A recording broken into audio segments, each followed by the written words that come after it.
Well, you've brought us over to a nice corner of your dining room. I was particularly drawn to this mirror. What made you put it here? I think this piece has such a timeless quality. I think it's such a classic. This is a very traditional setting, but I could see this in a stark white New York apartment with modern art, and it'd just be a real focal point. I think it's just stunning, timeless, and a perfect example of making an investment that will stay with you throughout the trends of decorating. I almost look at it as a form of sculpture. When you look at the eagle is very sculptural, the acanthus leaves are very sculptural, and the whole frame is put together in such a bold, three-dimensional way. And I think it'd be beautiful over a mantle in any sort of a living room setting. It's a great size for that. But I think a mirror in a dining room is wonderful to add a little sparkle. You know, they're originally used for illumination. Just put candles in front of it and still create that old-fashioned, sparkly, festive occasion. The illumination you bring up is a really interesting point.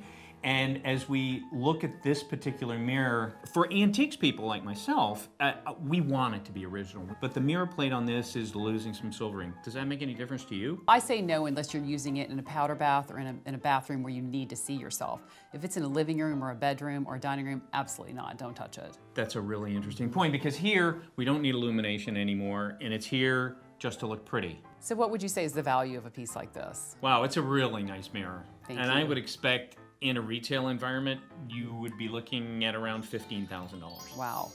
We certainly didn't pay that for it, so that's just proof that antiques can be something that not only you can love and live with, but they can be a good investment as well. That doesn't happen with all of them, but if you live with it, what difference does it make? We've had it in our house for 25 years. It's brought us all kinds of joy and pleasure, and now to find out that it's worth more than we paid for, what else do you want?